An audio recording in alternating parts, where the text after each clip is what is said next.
Hey guys, good evening, नमस्कार, शुभ संध्या। कैसे हैं आप सब लोग। तो जैसा आप लोगों को मैंने कहा था कि भाई जून 24 के हमारे जो एग्जाम्स हो गए सीए फाउंडेशन के, और उसके लिए कुछ सजेस्टेड जो है सर्टिफाइड कॉपीज जो है वो हमने मंगवाई हैं कुछ स्टूडेंट्स की। तो वो कॉपीज हम यहाँ पे एनालिसिस करने वाले हैं, जिससे हमको ये आइडिया लग जाए कि कहाँ कुछ कमी रह गई, क्या हमारे प्रेजेंटेशन के अंदर कमी है, कहाँ पे मार्क्स कटे हैं, और सितंबर एडेम के लिए वो लोग जब वापस अपीयर करेंगे या जो पहली बार अपीयर करेंगे उनको भी पूरा पूरा आइडिया लग जाएगा कि हमारा प्रेजेंटेशन कैसे होना चाहिए और कहाँ हमारे मार्क्स कट रहे हैं, सही मार्क्स भी कट रहे हैं या ऐसे ही मार्क्स कट रहे हैं, वो सब भी हमको यहाँ से आज पूरा आइडिया लगने वाला है। चलिए, तो इस सीरीज में मैं पहली कॉपी जो यहाँ पे आप लोगों के साथ में लेकर के आया हूँ वो देखिएगा इस तरह से है कुछ। ये इस बार का पेपर है जो मैंने ऑलरेडी डिस्कस करके पूरा वीडियो इसका अपलोड किया हुआ है, तो हम इस पेपर को ही बेस लेकर के चल रहे हैं। और देन यहां से हमारे पास में ये आ जाती है, ये रही आंसर कॉपी। चलिए जी, अब ये जो आंसर कॉपी है, स्टूडेंट जो भी हैं वो जब इस वीडियो को देखेंगे तो समझ जाएंगे कि हाँ, उनकी कॉपी को मैंने एनालिसिस कर दिया है, थोड़ा सा आइडिया उनको भी लग जाएगा। तो यहां पर जो क्वेश्चन है, देखिए 100 में से 25 मार्क्स इनके हैं, तो हमको ये देखना है कि इतने कम मार्क्स जो है वो आखिर क्यों रहे, कहाँ क्या गलती रही। ठीक है, तो क्वेश्चन सेकंड इन्होंने किया है, और सेकंड क्वेश्चन के अंदर अगर मैं इनके मार्क्स की बात करूं आप लोगों से कि भी आखिर प्रैक्टिकली इनको इसमें मार्क्स कितने मिले हैं, तो वो भी मैं आपको बता देता हूं।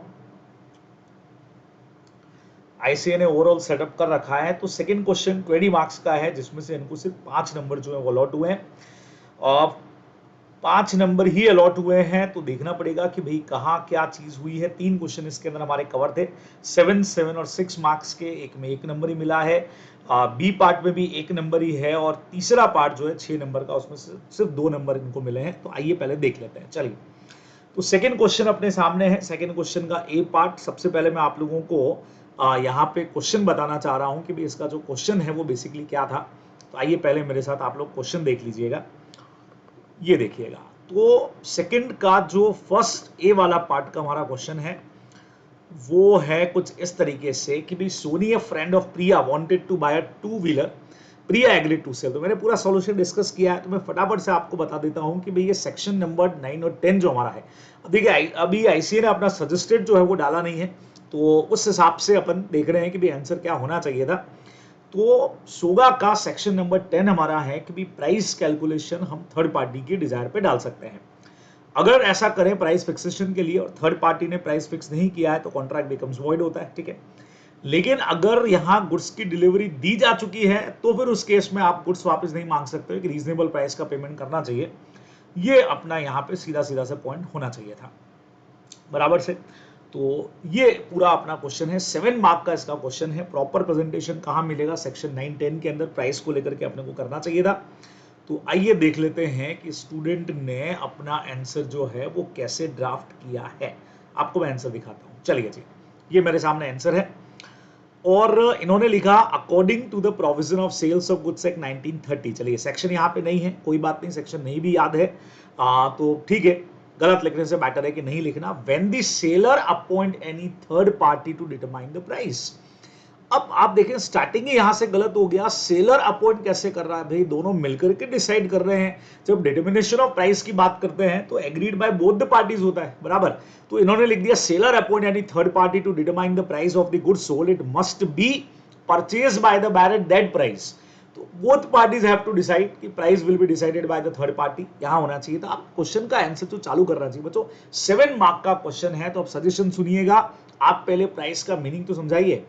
स्टार्टिंग लेवल पे आपको प्राइस का डेफिनेशन जो है वो देना चाहिए था कि भी प्राइस का मीनिंग एक्चुअल में क्या होता है। इट इज कंसिडरेशन है ना, सेल्स ऑफ या सेल्स कॉन्ट्रैक्ट जो भी है अपने को देना चाहिए था, मॉनेटरी वैल्यू में जो होता है।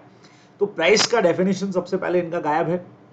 ठीक है, अब प्राइस के डेफिनेशन के साथ साथ, अच्छा एक चीज में और काम कर लेता हूं, मैं यहां से चेक भी कर लेता हूं कि क्या आईसीए ने किसी तरह का कोई सजेस्टेड इशू कर दिया है क्या, है ना। मैंने भी चेक नहीं किया है, तो अगर आईसीए का सजेस्टेड आ चुका है तो वहां से सीधे कंपेयर कर लेंगे, नहीं तो मैं आपको बताता जाऊंगा कि कहाँ कुछ क्या गलती हुई है। चलिए, सजेस्टेड आंसर्स, इसमें हम गए फाउंडेशन में, और फाउंडेशन के अंदर जी नहीं, दिसंबर का ही आ रखा है, जून का अभी तक आया नहीं है।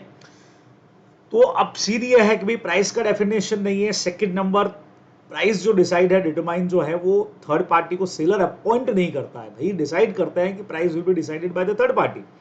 अच्छा, अब third party fails to determine the price, the contract will remain valid. अरे भाई गड़बड़ हो गया, पूरा प्रोविजन ही रॉन्ग हो चुका है। देखें आप लोग, अगर थर्ड पार्टी प्राइस फिक्स नहीं करती है तो contract will remains valid. Valid कहां, कॉन्ट्रैक्ट तो वॉइड हो जाएगा। And reasonable price will be paid. जी नहीं, प्रोविजन ही रॉन्ग है। आईसी ने फिर भी नंबर यहां पे दे दिया है, पूरे नंबर इसलिए नहीं मिले। बड़ा क्वेश्चन है, 7 नंबर का क्वेश्चन है, लेकिन मार्क्स यहां पे कट गए, प्राइस का डेफिनेशन गायब है। सेकेंड नंबर, अगर थर्ड पार्टी प्राइस नहीं डिसाइड करती है तो कॉन्ट्रैक्ट बिकम्स वॉइड, वॉइड हो जाएगा। हाँ, रीजनेबल प्राइस कब पे करना है कि अगर गुड्स ऑलरेडी हैंडओवर कर दिए होते, जैसे क्वेश्चन के एक पार्ट पे आपसे पूछे हैं, तो उस केस में रीजनेबल प्राइस पे करना चाहिए था। तो यहां आप देखो प्रोविजन का सारा पार्ट गड़बड़ हो गया। ये तो हमारा क्वेश्चन का समरी है जिससे कोई मतलब नहीं। Priya is not entitled to take back the two wheeler as the sale has been completed and deliver of position of the goods handed over the, ठीक है, एक पार्ट तो ठीक हो गया। Answer would remain the same. अरे दोनों का आंसर अलग अलग है। अगर आपने यहाँ पे दोनों का आंसर हमारा डिफरेंट डिफरेंट जाने वाला था, इसलिए यहाँ पे इनको 0 मार्क्स अलॉट हो गए, पूरे पूरे मार्क्स नहीं मिले। आप देख सकते हैं कि आंसर में क्या कुछ गड़बड़ी हुई है। Can Priya take back the vehicle, अगर थर्ड पार्टी डिसाइड नहीं करती है तो आप बिल्कुल वापस ले सकते हैं, ठीक है। अब इसमें क्या था, ऑलरेडी गाड़ी दे चुके थे, तो उस केस में प्रिया वापस नहीं ले सकती, आंसर नो में जाना चाहिए था। और सेकंड पार्ट आंसर डिफरेंट होता है, इन्होंने लिख दिया नहीं, आंसर सेम ही होता। अगर गाड़ी हैंडओवर नहीं की होती तो उस केस में आप गाड़ी की वापस डिमांड कर सकते थे, कॉन्ट्रैक्ट बिकम्स वॉइड हो जाता। तो आप खुद देख सकते हैं प्रोविजन की बड़ी गड़बड़ यहाँ पे है। जो होना चाहिए था वो प्रोविजन परफेक्टली नहीं है, इसलिए इनके मार्क्स यहाँ पे कटे हैं। और मार्क्स भी इतने कट गए हैं कि 7 में से इनको नंबर दिया गया है सिर्फ 1, बराबर। अब वो 1 नंबर भी ठीक है, 1 पॉइंट इनका मैच कर गया, अदरवाइज आपने खुद ने देख लिया कि प्रोविजन का सारा पार्ट जो है वो सही नहीं है। तो इसीलिए ये मार्क्स जो हैं वो कटे हैं, जस्टिफाई करते हैं ये कटने वाले मार्क्स, ठीक है। सेकंड क्वेश्चन देखते हैं, डायरेक्ट क्वेश्चन आया, 7 मार्क का क्वेश्चन है। राम इनकॉर्पोरेट करना चाहता है ओपीसी। ओपीसी की यहाँ पे बहुत सारे सेलियंट फीचर्स पूछे हुए हैं, तो ओपीसी के बहुत सारे फीचर हमने पढ़े हुए हैं। It is a type of private company है, मिनिमम मेंबर 1 है, डायरेक्टर 1 है, 1 मेंबर 1 डायरेक्टर ओपन कर सकता है। अच्छा, ओपन कौन करेगा, नेचुरल पर्सन, नॉमिनी वाला पॉइंट हमारा एक इसके अंदर लग जाता है। उसके बाद में सेक्शन 8 में कन्वर्ट नहीं हो सकती है, और किसी में भी हो सकती है, एनबीएफसी वाला काम नहीं कर सकती, ऐसे करके हमारे बहुत सारे पॉइंट है। तो 7 पॉइंट्स आपको कोई भी यहाँ पे लिखने चाहिए थे। तो देखें इस आंसर में क्या लिखा गया है, क्योंकि इसमें भी इनको 7 में से सिर्फ 1 ही नंबर मिला है। तो ये तो मामला थोड़ा सा मुझे गड़बड़ लग रहा है। तो अपन देखते हैं कि क्या इनकी गलती है या आईसीए ने कुछ पंगा कर दिया है। हाँ जी, अब एज पर सेक्शन 2 इन्होंने बता दिया। मैंने बहुत बार आपको बोला है ऐसा सेक्शन 2 का पंगा मत लीजिए, अगर याद है तो लिखिए 2 क्लॉज 62, नहीं तो ये मत लिखिए। 1 person company is a type of company where there is only one member in the company who have the control of the company। Definition से थोड़ी छेड़छाड़ हुई है, पर कोई बात नहीं। फीचर्स देखते हैं। फीचर्स में इन्होंने लिख दिया 1 person company can sue and can be sued। अरे भाई ये तो कंपनी की क्वालिटी लिख दी तुमने। Liabilities of 1 member is limited, अरे नहीं, OPC has to add, OPC अपने नाम के साथ में लगाएगी, थोड़ा बहुत इसको ठीक मान सकता हूं मैं। 1 person company can get itself converted into private and public company but cannot be converted into section 8 company। ये बात समझ में आती है, ये पॉइंट मुझे ठीक लग रहा है। It shares क्या लिखा है, together with that of private company and enjoy certain rights given to private company। It shares many feature with that of private company। ये पॉइंट ही नहीं है। Member of OPC must be resident of India, he must have been lived India for 120 days। खाली एक point इन्होंने लिख के छोड़ दिया, और वो भी मस्ट वाला पॉइंट तो अब रहा ही नहीं है। The member of OPC has to appoint nominee in order to prevent the OPC at the time of death। in order to prevent the OPC at the time of death of the member। अरे भाई ये क्या हो गया, in order to prevent the OPC, कैसे possible है भाई, points गलत हैं। ध्यान रखिए, ओपीसी के फीचर्स जो आप लोगों ने पढ़े हुए हैं, इतने सारे जो मैंने आपको बताए वो लिखने चाहिए थे। तो ठीक है, 1 आध नंबर इनको दे दिया गया है, एक की जगह चलो 2 नंबर मिल सकते थे हद से इनको पॉइंट्स के, अदरवाइज पॉइंट्स सही नहीं है, इसलिए इनको नंबर भी नहीं मिले हैं। सब लोग ध्यान से देख लीजिएगा, जहां गलती करेंगे तो गलती की सजा तो मिलनी है, बराबर। मार्क्स कटेंगे भाई, मार्क्स कटने ही कटने हैं, ठीक है। अगला क्वेश्चन हमारा जो है वो एलएलपी का है। एलएलपी की 4 क्वालिटीज यहाँ पे पूछी गई थी। इस क्वेश्चन में इनको 6 में से 2 नंबर मिले हैं। 3 क्वालिटीज पूछी थी, 4 क्वालिटीज पूछी है, हर क्वालिटी 2 नंबर की, इनको मिले ही 2 नंबर ही हैं। पहले आया body corporate, This refer to those individual or organization that can form an LLP together. LLP is formed by individual or body corporate. अरे भाई गलत है, सेपरेट लीगल एंटिटी वाला पूरा पॉइंट। बॉडी कॉर्पोरेट का डेफिनेशन नहीं पूछा है, यहाँ आपसे पूछा है कंपनी की क्वालिटी के अंदर बॉडी कॉर्पोरेट बताना है आपको, फीचर्स पूछे हैं। तो company is a body corporate, separate legal entity from the member partners, company is different, partners are different, LLP can be sue and be sued, वो अपने को लिखना चाहिए था, तो सारा मामला गड़बड़ है। Mutual agency, there exists mutual agency between LLP and partners, but not between the partners and the partners. Any act done by any one partner, the other partner will, ये पॉइंट काफी कुछ ठीक है म्यूचुअल एजेंसी वाला। Any body corporate incorporate outside of India form LLP and enjoy all the privileges, गलत है। Foreign LLP का meaning यहाँ पे देना चाहिए था, मीनिंग मतलब इसके फीचर्स में भी इंक्लूडेड है कि फॉरेन LLP हो सकती है जिसका इनकॉर्पोरेशन इंडिया के बाहर है। हाँ, ये लिखा है इन्होंने enjoy outside of India, but उसका रजिस्टर्ड ऑफिस इंडिया के अंदर होना चाहिए, वो एक पॉइंट पूरा आना चाहिए था। आर्टिफिशियल पर्सन मन से लिखा जाने वाला पॉइंट है, ये आर्टिफिशियल पर्सन है और it is not a natural person. Natural person can eat, can love, can marry, can divorce, can hate, but LLP can't do this. ये सारे पॉइंट्स इसमें आने चाहिए थे, ठीक है। LLP can not give examination of CA, ये सब पॉइंट भी इसमें आने चाहिए थे। तो ये नहीं लिखेंगे तो मार्क्स नहीं मिलने वाले हैं। यहाँ पे भी मार्क्स एक आध नंबर बढ़ता तो बढ़ता, अदरवाइज नहीं मिलते, इन पॉइंट से नंबर नहीं मिलने वाले थे। तो ये आंसर जो इन्होंने लिखा उसके हिसाब से जो मार्क्स हैं वो ठीक ही इनको दिए गए हैं। एक आध नंबर का वेरिएशन अगर मैं देख भी लूँ, ज्यादा कोई फर्क नहीं पड़ता दिख रहा है, अदरवाइज मार्क्स सही दिए गए हैं। चलिए अगले क्वेश्चन पे आते हैं। क्वेश्चन थर्ड है। क्वेश्चन थर्ड में भी इनको मिले हैं 20 में से 5 मार्क्स ही मिले हैं। फर्स्ट क्वेश्चन में एक भी नंबर नहीं मिला है और थर्ड क्वेश्चन के अंदर कुछ पार्ट्स यहाँ पे दिए गए थे। अच्छा, थर्ड क्वेश्चन का A1 A2 B1 B2 okay, और एक सी क्वेश्चन हमारा और है। तो 4 में से 0 है, 3 में से 1 है, कुल मिलाकर के मार्क्स जो हैं वो सही नहीं है, सही मतलब प्रॉपर नहीं मिले हुए हैं। तो अपन देख लेते हैं कि भाई सच में क्या कुछ गड़बड़ हुई है। थर्ड पे हम लोग आए। अब थर्ड का फर्स्ट पार्ट, क्वेश्चन हमारा बोला हुआ है PQR पार्टनरशिप फर्म चला रहे हैं, 12 साल से फर्म 12 साल के लिए बनाई है, लॉस हो रहे हैं, एक पार्टनर कंटिन्यू करना चाहता है। ये हमारा 4 नंबर का क्वेश्चन था और बच्चे लोगों को सीधा सीधा सा है, कंटिन्यू लॉसेस के लिए कोर्ट को अप्लाई कर सकते हैं फॉर डिसोल्यूशन। सेक्शन 44 में अप्लाई टू कोर्ट वाला जो अपना डिसोल्यूशन वाला पॉइंट है वो यहाँ पे लगना चाहिए था, ठीक है। क्योंकि वैसे तो ऑल कंसेंट से होता है, ऑल कंसेंट है नहीं, तो अपने को कोर्ट के पास जाना पड़ेगा, ये इसके आंसर में होना चाहिए था, ठीक है, बराबर, बहुत क्लियर मैटर है। तो इन्होंने आंसर में क्या लिखा है, इनको 0 मार्क्स अलॉट हुए हैं। तो देख लेते हैं आंसर क्या लिखा गया। 3 का A, according to the provision of Indian partnership form for particular duration या सर्टेन टास्क की जरूरत ही नहीं थी अपने को लिखने की। In the above case form ने पार्टनरशिप 12 साल के लिए बनाया है, लॉसेस के अंदर जा रहा है, डिस्पाइट है, as the partner go together majority they can make form dissolve. अरे मेजोरिटी से डिसॉल्व कब होने लग गया, पूरा का पूरा प्रोविजन ही रॉन्ग लिखा हुआ है, डिसोल्यूशन बाय कोर्ट का तो नाम ही नहीं आया। 0 नंबर यहाँ पे जस्टिफाई कर रहे हैं, 0 नंबर ही इसमें मिलते हैं इनको, दूसरे नंबर नहीं मिलते, बराबर से। चलिए तो सीधा सीधा सा पॉइंट हो गया कि भाई गलती की है यहाँ पे। देन उसके बाद में आप देखें अगला क्वेश्चन, AB ऑपरेट करते हैं टेक्सटाइल मर्चेंट, अभी हमारा एजेंसी का सॉरी पार्टनरशिप का क्वेश्चन है। पार्टनरशिप का सेक्शन 24 कहता है कि अगर किसी भी एजेंट को एक्टिव पार्टनर को अगर नॉलेज है तो सबको नॉलेज है, ठीक है ना। तो A finance the business is sleeping partner in regular course of business, B को कुछ certain fabric of goods belonging to C है, B अवेयर है कि ये स्टोलन प्रॉपर्टी है, लेकिन उसको पता होना मतलब सबको पता होना है ना। एक अपना पॉइंट अपन ने पढ़ा हुआ है कि अगर कोई भी चीज पता है किसी भी एक्टिव पार्टनर को तो मतलब वो सबको पता है। स्टोलन गुड्स वाला एक एग्जांपल भी अपन ने इसके अंदर करके रखा हुआ है। तो 3 नंबर का ये क्वेश्चन यहाँ पे दे रखा है, देखें इन्होंने अपने आंसर में इसको किस तरीके से शो किया है वो देखिएगा। तो as a provision of the Indian partnership Act, the true test of partnership is mutual agency, any act by one partner bind all the other partner and the same obligation, ठीक है। Both the partners are liable, see as the exist mutual agency. अब इन्होंने पूरा answer mutual agency के base पे बना दिया है बच्चों। अब इनको 3 में से 1 नंबर दिया है क्योंकि फाइनल आंसर इनका फिर भी ठीक चला गया कि हाँ भाई सबकी रेस्पॉन्सिबिलिटी बनेगी, लेकिन प्रोविजन आप जानते हैं पूरा का पूरा रॉन्ग गया।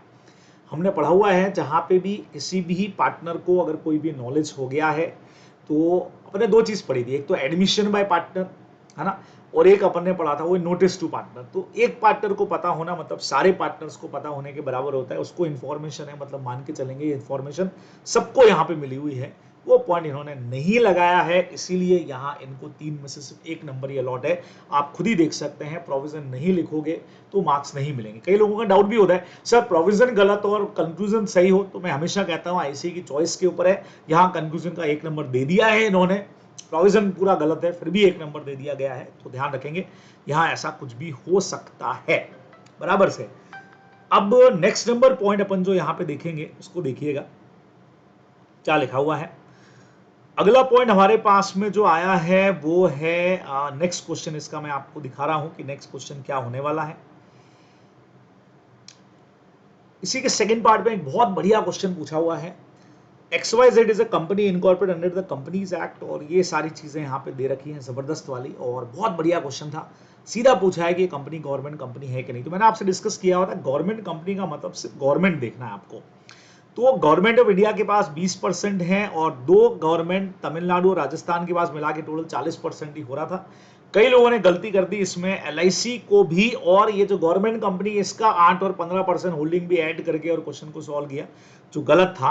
तो 4 नंबर का हमारा क्वेश्चन दिया गया है और इसमें इनको 4 में से 1 नंबर जो है वो अलॉट हुआ है। तो अपन देख लेते हैं बी का फर्स्ट पार्ट, 4 में से 1 नंबर मिला है। देखते हैं आंसर इन्होंने क्या लिखा रहेगा। आंसर मैं आपको दिखा रहा हूं, तो ये देखिएगा। तो यहां से जब आप आंसर मेरे साथ में देखेंगे तो एज पर द सेक्शन 2, फिर से 2 ही लिखा, चलो इन्होंने government company is a company in which more than 50%, गलत है गलत है गलत है गलत है, नंबर दे दिए, गलत है। मोर देन 50% है ही नहीं, वहां पे लिखा हुआ है 51%। बच्चे लोगों को बहुत क्लियर डिफरेंस मैंने आप लोगों को बता रखा है ये, बराबर से। अगर होल्डिंग सब्सिडरी देखना हो तो वहां पे हम देखते हैं मोर देन हाफ, लेकिन गवर्नमेंट कंपनी जब देखना है तो 50.5% से भी काम नहीं चलेगा, 51% और मोर से काम चलेगा। चलो ये एक बड़ी गलती है, सेंट्रल और स्टेट गवर्नमेंट इन्होंने लिख दिया, ठीक है, इसका 1 नंबर इनको मिल गया। फिर इन्होंने आगे जाकर के लिख दिया कि भाई इनके पास में 20 + 10 + 10 + 15 यानी 55% है, जबकि एक्चुअल में 40% ही हो रहा है। इन्होंने LIC वाला भी 15% जोड़ा है, जो गलत है, इसीलिए यहाँ पे कंक्लूजन गलत चला गया। पूरे मार्क्स यहाँ पे गए इनके, क्योंकि प्रोविजन सही नहीं है। खाली डेफिनेशन वाले से भी 1 नंबर दे दिया है, मैं होता तो वो भी नहीं देता, क्योंकि ये 50% वाला पार्टिकल होता है, एटलीस्ट 51% होना चाहिए था।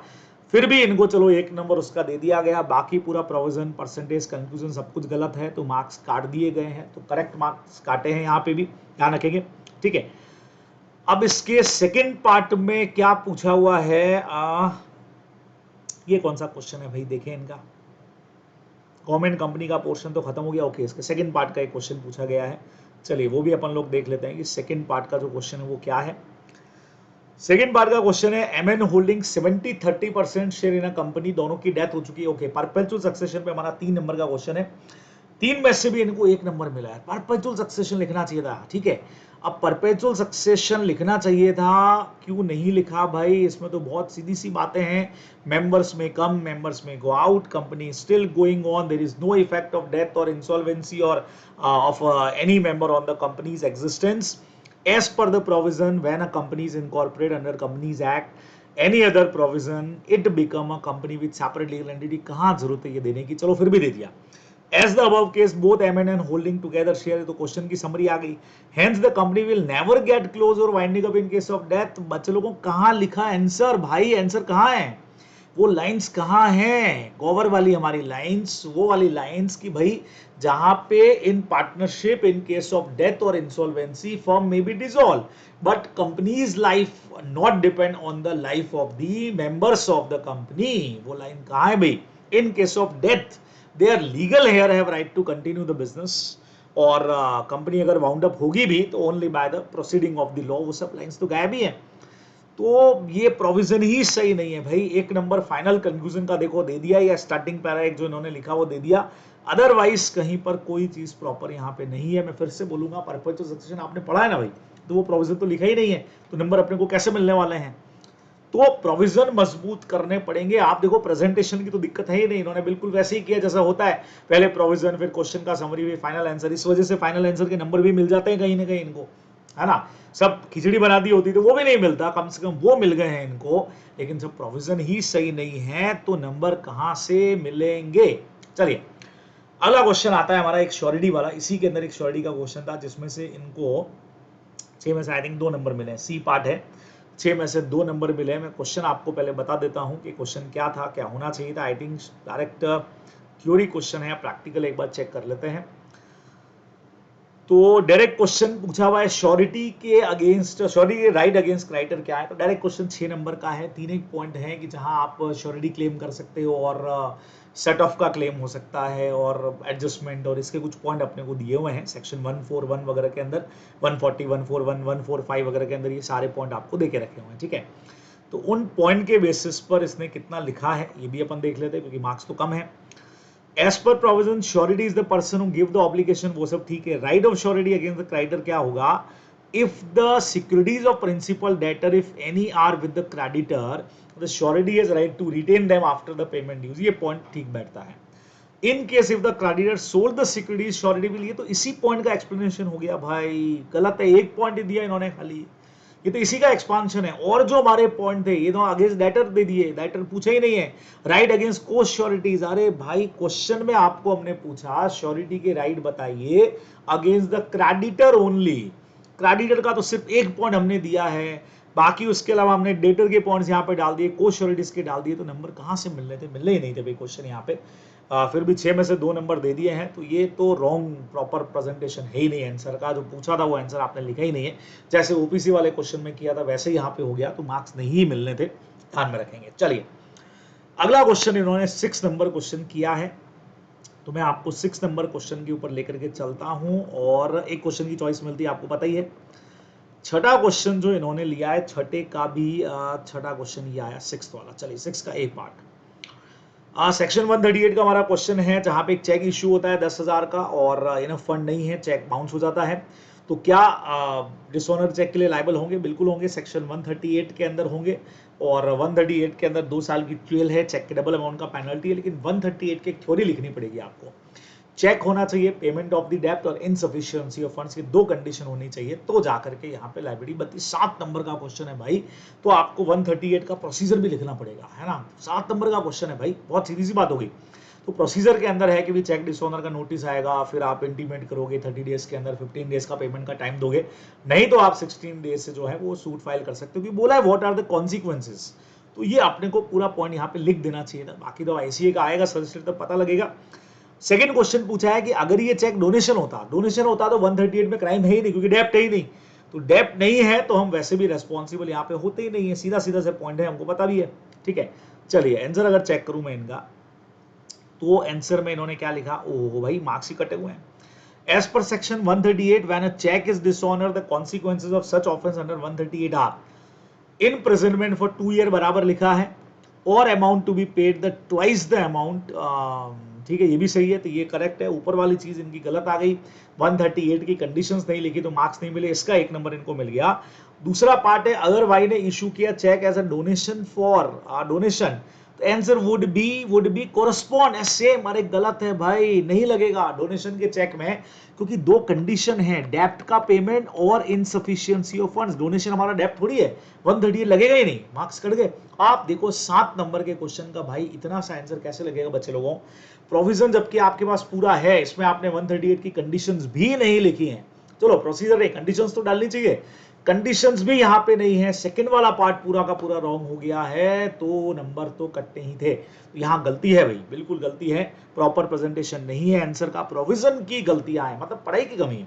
प्रेजेंटेशन तो भाई बंदा बढ़िया कर रहा है, सब चीजें जहां होनी चाहिए, लेकिन जब प्रोविजन ही गलत होगा, तो रोज आपको कह रहा हूं preparation and presentation, preparation level पे अगर गलती है तो प्रेजेंटेशन लेवल अच्छा होगा तो भी होने वाला क्या है, दोनों चीजें चाहिए अपने को, थोड़ा सा ध्यान में रखें आप इस चीज को। अगला क्वेश्चन जो इन्होंने किया है इसी का बी पार्ट, चलिए आपको मैं बी पार्ट का पहले क्वेश्चन दिखा देता हूं, उसके बाद में आपको लेकर के आऊंगा इसके ऊपर। ये रहा। अच्छा, इनके मार्क्स की जहां तक बात करें तो 6 क्वेश्चन चल रहा है ना, तो पहले वाले में तो 7 में से 1 ही मिला, दूसरे वाले में 6 में से 3, तीसरे वाले में 7 में से 4 मिले हुए हैं, थोड़े बाकी मार्क्स के कंपैरिजन में ठीक है। 6 का बी पार्ट था इंडियन कॉन्ट्रैक्ट से वेजरिंग एग्रीमेंट समझाना है और एक्सप्लेन करना है कुछ वेजरिंग एग्रीमेंट के ट्रांजैक्शन जो नॉट वॉइड होते हैं, जो पढ़ा हुआ है सेक्शन 30 में अपन ने, और या फिर कंटीजेंट का मीनिंग और उसके 3 रूल्स समझाने को इनको बोला था। 6 नंबर का क्वेश्चन था, 6 में से 3 नंबर मिले हुए हैं, ठीक है। और अगला क्वेश्चन भी आपको मैं दिखाई देता हूं, फिर मैं दोनों क्वेश्चन एक साथ ही एनालिसिस कर लूंगा। जे एक होलसेलर है, बासमती राइस डिलीवर करता है और सेक्शन 24 है ये हमारा इंडियन कॉन्ट्रैक्ट एक्ट का, सेल और रिटर्न बेसिस के ऊपर भेजा है।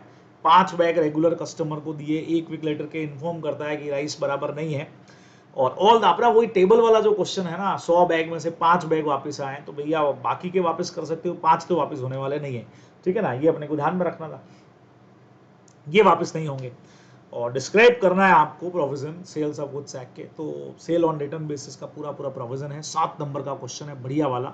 आइए तो मैं आपको दोनों क्वेश्चन के आंसर्स इन्होंने जो लिखे वो दिखा देता हूं कि इन्होंने क्या लिखा है।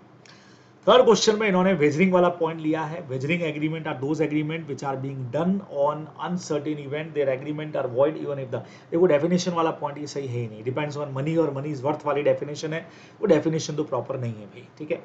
सम ट्रांजेक्शन तो रिजेंबल है लेकिन वेजरिंग होते नहीं है, उनमें इन्होंने दे दिया स्किल वाले कंपटीशन, ठीक है। स्पेकुलेटिव ट्रांजैक्शन जहां शेयर मार्केट स्किल के ऊपर होता है। हॉर्स रेस में इन्होंने लिख दिया अबव ₹500 वाला एक पॉइंट इन्होंने डाला है, ठीक है। उसके अलावा चिटफंड कंपनीज वाला हमारा एक पॉइंट इनको डाल देना चाहिए था यहाँ पे, ठीक है, वो पॉइंट भी इसके अंदर नहीं आया है, इसीलिए तो डेफिनेशन गड़बड़ हो गई, पॉइंट पूरे नहीं लिखे जितने होने चाहिए थे, चिटफंड कंपनीज में से गायब है, तो इस वजह से मार्क्स जो है वो पूरे इनको यहाँ पे नहीं मिले हैं। सोगा का क्वेश्चन दिखाता हूँ आपको मैं, इसमें 7 में से 4 नंबर मिले हुए, अप्रूवल बेसिस का क्वेश्चन था। इसमें 24 भी लगता है और 13 भी लगाना चाहिए, मैंने आपको कहा था, क्योंकि गुड्स आगे आपने दिए तो इसका मतलब अप्रूवल हो गई। As per the provision of Sales of Goods Act, when the goods are sold to customer on sale on return basis, the acceptance on those goods. अब acceptance कैसे देना है कि भाई आप एक्सप्रेसली बता दो, ये पॉइंट इन्होंने दे दिए, या इम्प्लाइडली आपने आगे किसी को बेच दिया कर दिया, और या इंटीमेशन आपने नहीं दिया, 3 पॉइंट तो ठीक है, ओहो 3 पॉइंट पे काम खत्म। In the above case, the retailer after a week wants to return the rice to J and the customer 100 wants to return the 4 bag. The local retailer can do so as he done the goods return with reasonable time, but cannot already जो sold कर दिए used bag को नहीं बेच सकता है।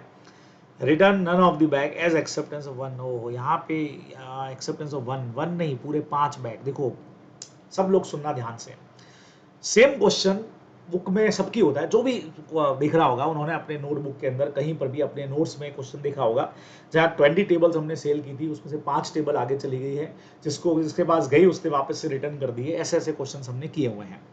तो cell on return basis पे आपने बेचा, 5 kg आगे चले गए, उसने 1 kg यूज करके देखा, बेकार निकला, उसको पता लग गया गड़बड़, उसने सारे वापस भेज दिए। अब वो एक तो नहीं जो ओपन हो गया, बाकी के 4 और रिमेनिंग 95 हम भेजना चाह रहे हैं, 99 नहीं भेज सकते आप बराबर से, पूरे 95 वाले आप आगे भेज सकते हो वापस से रिटर्न, लेकिन ये वाले तो वापस से नहीं जाएंगे क्योंकि वो आगे सेल करते ही उसकी ओनरशिप का ट्रांसफर हो चुका है। तो 24 का ये वाला प्रेजेंटेशन, और मैंने कहा था सेक्शन 13 भी लगाई दो ना, कौन सा, कंपल्सरी एक्सेप्टेंस ऑफ गुड्स वाला, के आपका आगे देने का मतलब ही एक्सेप्टेंस हो गया है, अभी आप वापस से रिटर्न नहीं कर पाओगे, वो प्रॉपर आंसर है ही नहीं। इस वजह से जो है वो इनके मार्क्स 7 में से 4 मिले हैं, नहीं तो 2 नंबर उस पॉइंट को लिखने से और बढ़ जाते हैं और आराम से 6 नंबर तक ही ला सकते थे। तो यहाँ पे भी प्रोविजन प्रॉपर तरीके से नहीं है, इसलिए मार्क्स कटे हैं। चलिए अब अगला क्वेश्चन नंबर फर्स्ट इन्होंने किया है भाई, जो हमारा कंपलसरी क्वेश्चन है, और फर्स्ट क्वेश्चन में इनको 20 में से अगेन 5 नंबर मिले हैं। ए पार्ट में 7 में से 3 है, दूसरे में 7 में से 2 है, और तीसरे में बिल्कुल भी मार्क्स नहीं मिले हैं। तो आइए फर्स्ट क्वेश्चन का क्या सीन है वो भी हम लोग यहां से देख लेते हैं कि फर्स्ट क्वेश्चन है कौन सा।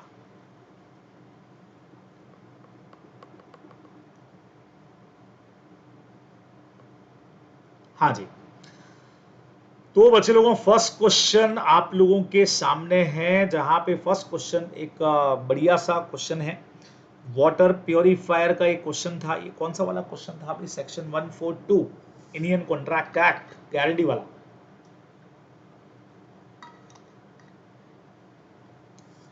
कॉपर फिल्टर चाहिए था, P wanted to buy purifier on credit, intention 9 equally monthly instalment में देना है, उसने गारंटर का डिमांड किया है, उसके दोस्त ने गारंटी दे दिया है, और बाद में मंथली इंस्टॉलमेंट के अंदर देना था और वो इंस्टॉलमेंट हो चुका है, तो अपने को बताना क्या होना चाहिए। आंसर अगर डिफर होता और पता लगता कि यार गलत फिल्टर दे दिया है और दोनों लोग इससे अवेयर नहीं है, तो क्या होना चाहिए था? Discovering the truth, P refuse to pay the price in response to P's refusal, R ने उस पर सूट फाइल किया है। तो अगर आपने मिसरिप्रेजेंटेशन से लिया हुआ है तो गारंटी वहीं पे बिकम्स वॉइड हो जाती है, नहीं तो आपकी रिस्पॉन्सिबिलिटी बनती है। दोनों पॉइंट्स इसमें आने चाहिए थे। को एक्सटेंसिव चलती है 128 वाला भी और 142 वाला भी, ठीक है।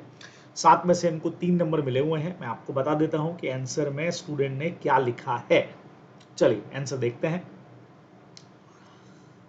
तो फर्स्ट का जो आंसर इन्होंने लिखा है, according to the provision of Indian contract, when a person gives guarantee to the creditor on behalf of debtor, any kind of breach of payment done by the principal debtor, the guarantee person surety will be liable. Please थोड़ा सा guarantee person नहीं भाई, surety will be responsible। थोड़ा सा proper answer please लिखिए। guarantee will be the guarantor, surety will be liable to pay fees dues the whole 5 installment left to the electronic store owner when goods are sold by misrepresentation, when neither the parties know about the fact and the contract becomes voidable at the option of the party and these have right to rescind the contract। voidable contract क्यों भाई? Misrepresentation है, Indian Contract act में चले गए क्या हम voidable के लिए? Sunil not be liable to, so अच्छा S will not be liable to pay, so surety है। balance as amount of water purifier cannot be checked by the against voidable। पता नहीं क्या लिखा है बच्चे लोगों, आप खुद ही देखें इस आंसर को। जो हमारा क्वेश्चन था उसके बेस पे आंसर यहाँ सेटअप होता, हमको कहाँ दिख रहा है? 2 पार्ट में हमारा आंसर होना चाहिए था। फर्स्ट पार्ट आपके आंसर का अलग, सेकंड पार्ट अलग, जैसा आपको हमेशा बोला हुआ है। प्रोविजन समझा दीजिए। फर्स्ट पार्ट के आंसर के अंदर तो yes he is responsible to pay, एक बंदा दिवालिया हो जाता है तो श्योरिटी की लायबिलिटी को एक्सटेंसिव होती है, आपको पे करना पड़ेगा। अब सेकंड पार्ट वाले में गारंटी ली ही मिसरिप्रेजेंटेशन से रही है तो वो गारंटी वॉइड होती है, श्योरिटी इज नॉट रिस्पॉन्सिबल। अगर क्रेडिटर की तरफ से कोई भी मिसरिप्रेजेंटेशन है तो surety will not be responsible, वो रिस्पॉन्सिबल होते ही नहीं है। तो वो पॉइंट भी यहाँ पे आना चाहिए था जो उन्होंने मिक्स करके, गारंटी का डेफिनेशन तो लिख दिया थोड़ा थोड़ा, सही सही, पूरा तो सही नहीं है। और उसके बाद का प्रोविजन जो है वो सब खिचड़ी प्रोविजन हो गया। तो आप देख सकते हैं आगे जाके इनको 0 नंबर मिले हुए भी हैं, है ना, क्योंकि प्रॉपर प्रेजेंटेशन, प्रॉपर प्रोविजन जो है वो नहीं है, पढ़ाई की कमी। फिर से वही बात बार बार, पूरा पढ़िए, प्रोविजंस पढ़िए, ढंग से पढ़िए। प्रोविजन नहीं लिखेंगे तो ऐसे नंबर अपने को देगा कहां से? कोर्स बहुत लंबा है लॉ का, बहुत प्रॉपर पढ़ना पड़ेगा, ढंग से पढ़ना पड़ेगा। नजर हटी दुर्घटना घटी। तो आप देख सकते हो प्रेजेंटेशन में प्रॉब्लम नहीं है, प्रोविजन ही गलत है, तो ऐसे मार्क्स कहां से आपको देने वाला है? चलिए नेक्स्ट पे लेके चलता हूं बी पार्ट पर। और बी पार्ट पे देखें तो कंपनी एबीसी लिमिटेड, कंपनी का एक क्वेश्चन हमारा बढ़िया क्वेश्चन है, होल्डिंग सब्सिडरी कंपनी का क्वेश्चन है। तो होल्डिंग सब्सिडरी का डेफिनेशन इसके अंदर हमको दे देना चाहिए था। वो डेफिनेशन देने के बाद में हम बता देंगे। इस क्वेश्चन का फाइनल आंसर मैंने डिस्कस किया हुआ है कि भी यहाँ कंपनी में होल्डिंग सब्सिडी का रिलेशन नहीं बन रहा है, ठीक है। सेकंड नंबर, हाँ एसोसिएट कंपनी का रिलेशन जरूर बन सकता है। 7 नंबर का बढ़िया क्वेश्चन पूछा हुआ है, तो ये आंसर इसमें होल्डिंग सब्सिडरी के बेस पे जाना चाहिए था। और इसमें इनको मिला हुआ है भाई कितना, 7 में से 2 नंबर ही मिले हुए हैं। ऐसा क्यों हुआ भाई? होल्डिंग सब्सिडरी का क्वेश्चन तो बढ़िया क्वेश्चंस में से एक होता है, देख लेते हैं क्या गड़बड़ हुई है। ओहो, as per Companies Act the relation of holding subsidiary arise when any one company is holding company of another company which is subsidy of another company. भाई मेरे 50% वाला प्रोविजन कहाँ गया? जहां more than 50% on total voting rights वाली language. अच्छा आगे लिखिए, to be a holding company the following should have either can be over the majority of the shareholder। गलत हो गया, majority of the shareholder पे राइट्स थोड़ी होता है बेटा, majority of the directors पे राइट होता है। and it should have more than 50% of the paid up share capital in total voting rights है। चलो फिर भी चलेगा ये। then only there will be relationship of holding subsidiary company। Proper लिखा हुआ नहीं है, सेक्शन की लैंग्वेज में भी इस तरह की चीजें नहीं है। there has been क्या लिखा है, false validity of claim PQR to be subsidiary of ABC and it does not have any control over its share capital paid which is more than, चलो ये कह रहा है कोई कंट्रोल नहीं है क्योंकि 50% से ज्यादा है नहीं, तो ये पॉइंट ठीक है, इस बेस पे इनको नंबर मिल गए हैं। तो 50% भी इन्होंने लिख दिया तो नंबर मिल गए, यहां से भी नंबर मिल गया, लेकिन प्रॉपर तरीके से प्रोविजन लिखा हुआ नहीं है। अच्छा, आगे का प्रोविजन तो गायब ही हो गया। जो क्वेश्चन का दूसरा पार्ट पूछा था, वो दूसरे पार्ट का तो आंसर ही नहीं है कि क्या उनका कोई रिलेशन, बिल्कुल एसोसिएट कंपनी का रिलेशन बन सकता था, होल्डिंग सब्सिडरी का तो नहीं बनेगा। तो बच्चों पहले होल्डिंग सब्सिडरी का डेफिनेशन आना चाहिए था, डेफिनेशन आने के बाद यहां समझाते आप कि कितना पेड अप शेयर कैपिटल है। अब सब लोग सुन लीजिएगा, आप जब ऐसा क्वेश्चन आ रहा है तो समझा तो सही कि इस कंपनी का पेड अप कैपिटल इतना है, दूसरी कंपनी ने इतना लिया, मतलब इतना ही कंट्रोल हो रहा है, तो लेस देन 50% है, सॉरी हाँ लेस देन 50% है, 50% कम से कम होना चाहिए ना, मोर देन 50%, तो ये मोर देन 50 से कम यहां पे हो रहा है, इस वजह से कोई रिलेशन नहीं बनने वाला है। तो वो सारा परसेंटेज वगैरह जो लिखना है वो तो कहीं है ही नहीं, पता ही नहीं लग रहा है शेयर कैपिटल कहाँ है इनकी, किसने किस पे कंट्रोल किया, कितना शेयर कैपिटल था, एग्जैक्ट कितना परसेंट हो रहा है। जब वो इंफॉर्मेशन ही नहीं दोगे आप तो आपको नंबर कहाँ से मिलेंगे, इस वजह से यहाँ पे मार्क्स जो है वो इनके कटे हैं। चलिए अब एक लास्ट क्वेश्चन के ऊपर मैं यहाँ से बात करने जा रहा हूँ, लगभग सारे क्वेश्चंस हम लोग डिस्कस कर ही चुके हैं इनके, तो अब इसका जो सी पार्ट है वो भी मैं आपको बता देता हूँ। सी पार्ट में तो भाई 6 में से 0 नंबर अलॉट हुए हैं, ऐसा क्या हो गया सी पार्ट का, देखें। चलिए पहले आपको मैं क्वेश्चन बता देता हूँ सी पार्ट का। तो सी पार्ट का अगर क्वेश्चन देखा जाए, पार्टनरशिप का question, the Indian partnership act does not make the registration of firm compulsory, और नॉन रजिस्ट्रेशन के कुछ कुछ कुछ कुछ राइट्स हैं।